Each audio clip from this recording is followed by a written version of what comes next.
Hello and welcome to the BA News Show. Every Friday at 5 with your hosts Rich and Tabs. Few news stories for you today, but before we get into that, Tabs, what have you been playing this week? I have actually, after a barren game week last week, I have actually been playing Jedi Fallen Order again. Excellent. Pretty positive. I'm polishing it off now. I've got to be on the home straight with it. Obviously no spoilers for the channel, but yeah, again, really enjoying it. It's not a perfect game by any means, but it's been a very enjoyable story experience with all that Star Wars polish and pizzazz you could ask for. What about you, my friend? Cool. What have you been up to? More Gran Turismo for me. Trying to hone my skills on that in between DIY, so that's curtailed my playing a little bit. But yeah, still not had a victory yet, which is most disappointing, but I'm working my way to it. So there we go. So you've been laying the floor and putting your foot to the floor in the Cars of GT, worst joke ever. Go. Exactly, absolutely. So, what have we got on the news this week? So, big news coming out of Rockstar, and we'll come on to that momentarily.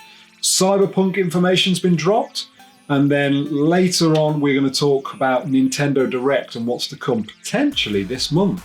Stay tuned. Right, first up. So, big news coming out of Rockstar today. Dan Houser, the co-founder with his brother Sam, has left or will be leaving Rockstar Studios. Crazy that this has come about, really. Seems a bit left field. It has been known that he has been on leave for a while, but it's now come to light that he will be officially leaving the company as of March. At the moment, he does remain company president. He is predominant, or has been a predominant creative force within Rockstar. He was behind, or at least the force behind Red Dead series and also GTA. And he's been the lead writer for most of their games. So it's quite extraordinary that he will decide to move on. We don't, at the moment, there's no more information on why he's leaving, whether he's moving on to set up a new studio, do something different altogether because he's burnt out. We just don't know at this point. We've also got a quote from, I would say, influential news journalist, Jason Schreier, that he thinks this departure will leave and will have a lot of ripple effects in the company, given his influence, as you say, as a big creative force within Rockstar and also as lead writer in many of their games. And obviously this impact had such an impact across the industry that the stock fell of Rockstar by 5%, in fact. So yeah, short-term implications, and you would think long-term, wouldn't you? I don't know if you mentioned, Rich, but they've not announced a replacement, have they? So, no. Exactly what's going to happen there, we're not sure. You would say, how does this affect GTA 6 or the next game that's coming? Because there's still rumblings that the next games come from them won't be GTA 6, even though hopefully it will be. So how does that affect that? Has he left due to some creative differences on the making of GTA 6? Pure speculation, but it's possible. And the fact that this person has suggested there's going to be, ripple effects. Well, that's already noticed with, 5% of the company's stock is massive. That's huge amounts of money. So exactly. I was listening really to an IGN podcast this morning, actually, Rich, and whether it's true or not, but one of the presenters on that basically suggested that Sam and Dan Houser, they have pretty much an iron grip at Rockstar, and every kind of decision gets run by them before it's given the go-ahead. Wow. So, you've got to... It's hard to say, isn't it? You could look at it one of two ways. It might be that it goes off the rails now a bit in terms of if he was a creative force and he was helping to steer it on the right track, and obviously in terms of narrative and writing as well. You could look at it another way and say, well, hang on, Rockstar have been famously slow for getting games out of the door in the past few years. So maybe good things will come of it, and we'll see a bit more of a faster production line in terms of their franchises going forwards. So yeah, it depends which way you want to weigh it up. You have to say, of a company of the size and value of Rockstar, for them to have their finger on the pulse on every decision throughout the business, that's hard. That's insane. Yeah. it's a company that's multi-millions of pounds worth with probably hundreds, maybe thousands of staff. That's literally blows my mind if it was the case. So, and we've already heard of the potential rumours that they don't always get treated the best as they should in terms of crunch, if we remember with Red Dead. But certainly, at least in terms of output, well, the games speak for themselves, don't they? They have been stellar. Red Dead, GTA 5, absolutely fantastic games. Standout games, aren't they, at the end of the day? And it will be interesting to see how this muddies the water moving forwards. Could it be a good thing, a bad thing? Where does this take Rockstar? Does it have any changes at all within Rockstar? I don't know. Watch this space, I would say. I think there's more to come from this story. And if GTA 6, just to bolt on, Rich, has been in the making for as long as we think it has, you'd suggest that we won't really see any particular effects of this. Sorry, my cat is just getting love off me at the minute and sticking a bum in my face. You would think that we won't see any particular effects in GTA 6 as a release because he's probably had significant input in that. It's more likely to be the next big release after that where we might start to get a sense of how it affects the company and the pipeline. But yeah, should we move it on, Rich? Go for it, mate. I'm just going to take my cat's claws out of my leg because she's got them stuck. Plonker. There you go, kitty. Right then, so yeah, next story we've got Cyberpunk. A little tidbit came out, whether this was to try and keep some of the fans happy following the delay until September the 17th this year now on PC, PS4 and Xbox One. But I understand one of the team of CD Projekt Red, I know you pronounce that in a fancy way you're supposed to, but I can't remember how it's done. John Mames, I'll go with, or John Mame. He's shared that there's what's known as street stories in the game, which are sort of like authored side quests, essentially. Little quote here from Video Games 24/7, basically saying that street stories are different. Those who played The Witcher 3 will find these are similar in scope to monster hunting. These are the jobs a mercer in the game, such as V, will acquire from fixers. Doing the jobs will give the character more street cred, and each job is varied, providing ample room for various playstyles and have many creative ways to solve them. So essentially, it gives us a little bit more insight into perhaps the scope, breadth and depth of the game, if you like. We already expect this to be an absolute epic, and just on a conservative estimate, whether this is way off or not, I've not played The Witcher 3, but if we were to assume that each street quest is at least 10 minutes long, let's say, and there's 75 of them, by my calculations, that would be potentially 12 and a half hours of content alone, just in terms of these kind of bolt-on side quests, which are separate from the main story. And I understand there's more content besides this. So yeah, I think that's fairly exciting in terms of, and perhaps goes some way to justify why they've had to delay the launch, because they want to get that spit and polish all over it. You would say as well, Tabs, because one thing that we've had concerns on about this title is how rich and experienced the world will feel. Are the people going to seem like, the NPC characters going to seem like they're just moving around, or are they going to have daily tasks that they do, such as we saw in Shenmue and stuff, which is really what we're hoping for, that it's a real life city. Well, actually, with this many side quests, you would suggest that a lot of those people that you're going to come across have real daily rituals that are going on. Yeah, this is it. It's finding that balance between a city as promising as it looks, as alive as it looks. They need to strike a balance, don't they, between giving the impression of a living, breathing city, as well as actual, content to feel like you can create your own stories within that city and find out about seemingly inconsequential characters. I think that's really going to be influential in bringing the game to life. But CD Projekt Red, they do have a great track record for not just threading and weaving side quests and making them meaningful in the game as a whole, but also their influence across the game as a whole.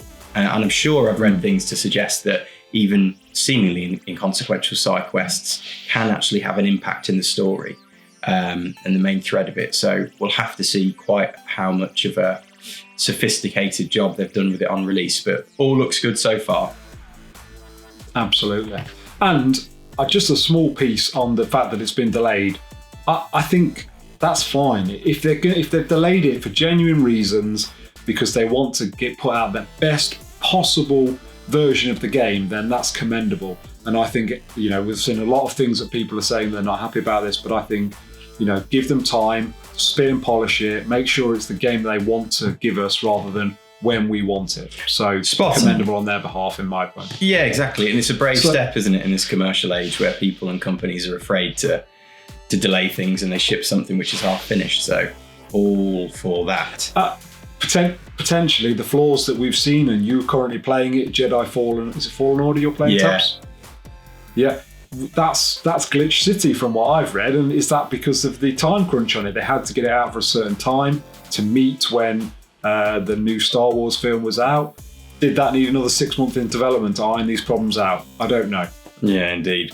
Well, while I sit here like a Bond villain stroking my cat, Rich, do you want to move us on to the next and final piece? Absolutely. So, rumours that Nintendo could drop two directs this month. So the news comes, and it was highlighted by leaker Sabi, who said their friend Zippo had leaked the Nintendo Direct news. It doesn't give you a lot of confidence, does it?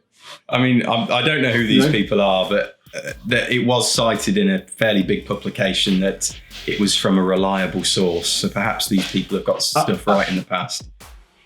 I mean, these names just sound made up, don't they? It sound like characters from Rainbow or something, don't they? Exactly, yeah. But that, and then they go on to say, I'm not sure about the timings, but that February the 20th stuff lines up for Animal Crossing, which is interesting. We know there's likely to be an Animal Crossing Nintendo Direct coming because we're sort of leading up to the release of that. And then they go on to say, please don't flood me. And I assume they mean don't flood them with loads of questions. I can't say too much. Or perhaps he doesn't know that much more. He's just got very basic details. Maybe. Absolutely. But yeah, so I'm looking forward to some information on Animal Crossing. So I'm hoping that is the case. And then, so that's going to be what, say, the first Direct could be this month. But the second one is going to be a full fat Direct. So that'll be encompassing lots of games that we've got to come. Hopefully some new details about the new Pikmin in there, although I doubt it at this point. So yeah, that information comes from the Express, and we're hopeful to see two new Directs because, we want some information from them. What's going on in 2020 with the Nintendo? Yeah, absolutely, mate. I think we need it at this point, don't we? Especially with next gen, with the president coming out recently and saying, well, we're not going to see any more Switch hardware in 2020, which was hugely disappointing for everybody hoping for a Switch Pro model.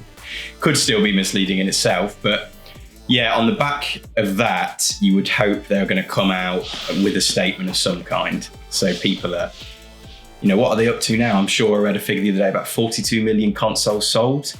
We know eclipsed the Xbox One now. They need to keep that momentum going. And the SNES. Did I read that overtakes total sales on the SNES? Yeah, I think I saw that as well, yeah. I mean, it's crazy, isn't it, really? I mean, they really have it seems to be growing exponentially, the audience for the Switch. And, perhaps rightly so, but they need to show us promise in terms of software if they're going to keep all of those audiences on board for the long haul. Absolutely, and just as a conversation on Nintendo, you would say their marketing or product knowledge is insane. They brought the Wii out. Everyone thought, I'm not sure about that. And it was amazing. People went mad for it. People that weren't even interested in gaming went mad for it. Granted, the Wii U didn't go quite so well. No. That was a bit of a miss, but I feel like the Wii U was like a stumbling block that took them to the Switch, which has been fantastic for the company. So, yeah, some cool business ideas and tech ideas and knowing the markets, I guess. Yeah, absolutely. King of the innovators, aren't they, Nintendo? So you've always got to give them a hand on that front. Again, it's brave. Absolutely. So yeah, thanks, Rich. Just to wrap this one up, we've got a bonus piece or quote of the week from Phil Spencer. So here we go. When you talk about Nintendo and Sony, we have a ton of respect for them, but we see Amazon and Google as the main competitors going forward. That's not to disrespect Nintendo and Sony, but the traditional gaming companies are somewhat out of position. I guess they could try to recreate Azure, but we've invested tens of billions of dollars in cloud over the years. I don't want to be in a fight over format wars with those guys while Amazon and Google are focusing on how to get gaming to 7 billion people around the world. Ultimately, that's the goal. So you would say on that one, a bit of a shots fired from Big Phil, who's usually very gracious in the way he handles his public attention and, the way he speaks of his competitors. Go on. Although I agree, that does come across like that. I feel like he has a bit of a point. Yeah, I suppose so. It's quite clear that Nintendo and Sony don't really have, at this point in time, a counter to the Google Stadia offering. They don't have the infrastructure. And we know that. Yeah. Exactly. And we know that because both of them have sort of got in bed, signed these sort of agreements we are led to believe that sort of revolves around cloud gaming. We don't really know what's involved. Well, Sony's going to piggyback Microsoft, essentially, isn't it? From what we've exactly. So Phil saying that, he knows full well that Sony, for definite, don't have the infrastructure to compete against the likes of Amazon and Google, whereas Microsoft do. So I do sort of see where he's coming from. Yeah, I think again it's more of this vibe of them playing the long game, isn't it? Whereas they're saying they're not perhaps worried about the next couple of years in terms of competing with the Nintendo and Sony, who you would certainly say are lighting the industry on fire at the moment. They're going to play the long game, and that's the grand scheme, that's the master plan. Perhaps he's not trying to say so much that Nintendo and Sony are being myopic or short-sighted. They're making hay while the sun shines. But yeah, I mean, at the same time, as you say there, Rich, we know that Nintendo and Sony are also aware of that, and perhaps are looking to jump in bed with Microsoft. But interesting, nonetheless. Would love to hear your thoughts about that in the comments, BArcadians. Give us your insight. Be great to hear. And just as a final piece, anyone who's interested in the PS5, like myself and Tabs, this week the PlayStation 5 website has gone live, and it literally says PlayStation 5 coming soon, so there's nothing on it at the moment, but it shows signs that we are heading in the right direction, and could we be about to see a reveal in the coming weeks? Fingers crossed. So that's it for this week's BA News. If you did like it, do give us a like, because it really helps bump us up the old algorithms on YouTube. And if you're not subscribed, do subscribe and click that bell to stay abreast of all our new content. And I think that's all we've got time for. Another one for the archive. Stamped and completed.